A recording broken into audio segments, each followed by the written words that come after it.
Finally, after almost a decade of waiting, napalitan din sa wakas ng bago ang Duke 200. Abay, palakpakan naman dyan mga dudes! 8 taon din natin to inabangan. Grabe ang tagal! Ako pala si Dude, your daily dose of motorcycle menstruation. The first generation Duke 200 was launched way back in 2012 pa. And it's one of the best-selling bike of KTM dahil sa overall good build quality, specs, and performance. For a very affordable price of 150,000 pesos. And by today's standards, standard pricing na lang yan if you compare to our present day budget quality bikes. So what's new with the all-new Duke 200? Ano-ano ba ang mga nabago?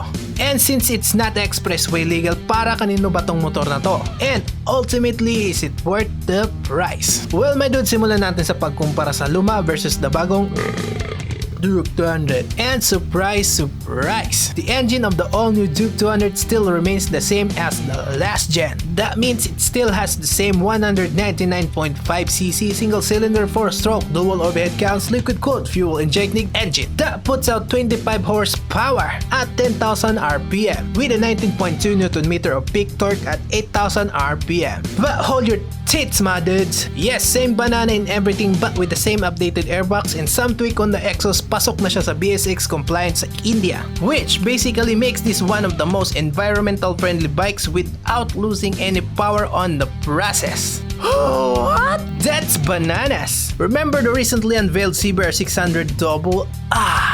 Di yun maibebenta sa Europe or even in the US. Kahit bago na yung engine niya is hindi pa rin siya masyadong pasok sa Euro 5 compliant, which most likely hindi din ito makakapasok sa Pinas. Sakit! Why bakit? Naze ko natap! Okay, back on the topic. Just like the 1290 Super Duke single is meron na din siyang ultra hard coated cam followers, which translate to more reliable and long lasting engine that produce next level engine over next level power. Ano yun?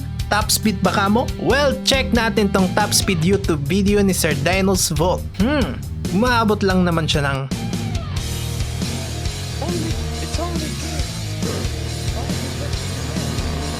Is your birthday October?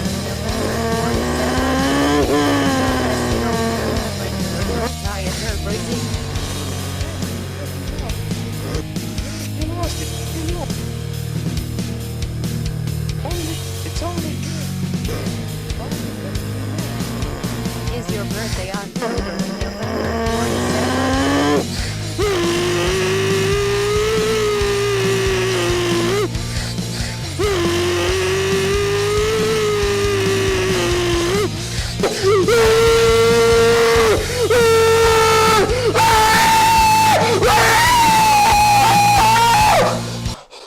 Some of you may be wondering, mas mabilis pa rin dyan ang top speed ng stock Raider ko Well, tama ka dyan, my dude. But when it comes to torque figures or hatak, walang 150 or even 200cc ang makakatalo dito.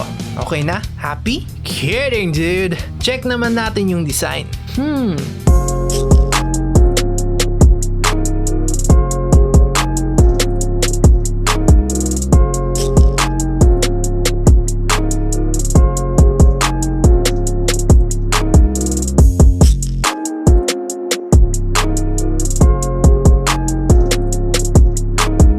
What? Don't worry, dude. Hindi yan Duke 390. Yan talaga ang bagong itsura ng Duke 200. Halos hindi mo na mapapansin ang pagkakaiba ng Duke 390 except sa shape ng headlight at LCD display. One major upgrade na mahahalata mo talaga is yung split steel trails frame chassis na makikita mo din sa Duke 390. At kahit yung split seat niya is identical, pati yung steel fuel tank na 13.4 liter is the same, which basically gives you the same feel and handling of the Duke 390. I mean, dito pa lang wala ka ng talo. But hindi pa yan ang pinaka main selling point ng bagong Duke 200. As for features, unlike its previous gen, the Duke 200 now features a dual channel ABS from left to right. Standard. Palakpakan ulit dyan mga dude! Bravo KTM Philippines! Bravo! And it is mated to a high-tech BYBRE or Vibre, whatever you call it. A 300mm disc brake sa harap paired with 230mm disc brake sa likod. Isa sa mga nagustuhan ko talaga sa Duke 200 is the ultra lightweight high performance inverted WP forks as standard. Ito yung klase ng inverted forks na gumagamit ng air bladder instead of a pressure spring. It's the same technology na ginagamit ng Showa and KYB forks, from which makikita mo lang sa mga high-end performing bikes. At eto pa mga dudes, it is also paired with a preload adjustable monoshock at the rear, mated to aluminum swing arm. And with this, you can adjust everything. Kung ikaw yung tipo ng rider na madaming OBR at may luggage pang kasama, you have the option to choose whatever riding style na gusto mo, na hindi mo na kailangan mag-swap or magtanggal pa. Oh, by the way, yung headlight niya pala is still bulb type pa rin, but with the inclusion of the LED DRL or daytime running light, which is napagkaganda. LED na rin yung turn indicators and brake light, which also has the same looks of the Duke 390. Isang feature na hindi na bago is the LCD digital display. Why not TFT display, KTM? Adon ka na eh, but I guess that's okay. Mahal naman talaga gumawa ng TFT, and since Duke 200 naman talaga is market as budget friendly bike.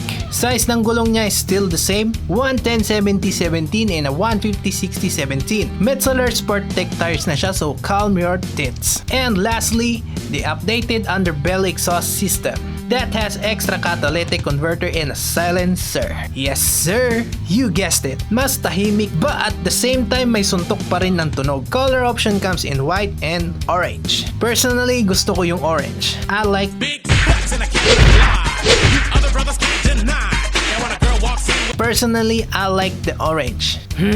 We like it. As for the price, meron akong good news and the bad news. Syempre, simulan natin sa bad. Bad news is wala pa pong price ang Duke 200 2020 dahil hindi pa po ito available for now at least. And I'm sure sa good news natin is matutuwa ka dito, madu. Dahil next month, September of 2020 na ito ilalunch dito sa Pinas, ang bagong Duke 200. Oh yes! Even right now as this very moment, ready na ang mga stock unit for its launch. OMG! Slap like now or hindi matutuloy ang launching neto next month. So para kanino ba tong motor na to? Since hindi naman siya pang expressway. And to answer that question, madud, it's basically for everybody. Kung galing ka sa scooter or underbone at gusto mo mag-upgrade sa mas malaking motor with a reasonable price, then this is it, panshit. I mean yung last gen is priced at 150,000 pesos with the same engine and features but without ABS. As for the 2020 version, syempre with the present of ABS, my estimated price would be somewhere 165,000 to 170k. Kasi sa India, 18k yung price increase niya. And I'm sure hindi yan lalayo sa atin dahil dito na yan mismo ginawa sa Pinas. Yup, that's right my dude. Gawang Pinoy ang mga nakikita mong KTM sa kalsada. And with that price, pwede ka na makabili ng 300cc sport bike with TFT screen for only 165,000 petot or a sub 400cc Dominar 400 with ABS that price at 175,000 pesos. And no, hindi ibig sabihin na pag bumili ka ng bagong Dominar is 400 expressway legal agad yan. On papers, Dominar 400 is only 373.3cc lang yan. At para maging legal 400cc ang papel niya is you need to apply for RAC first, na umaabot lang naman ng halos isang taon bago ma-approve. But meron naman dyan mga second hand Dominar 400 owners na merong approved RACU papers. So there you go.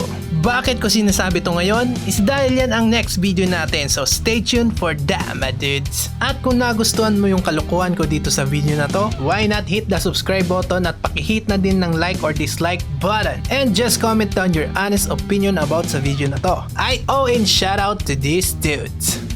Chika chika.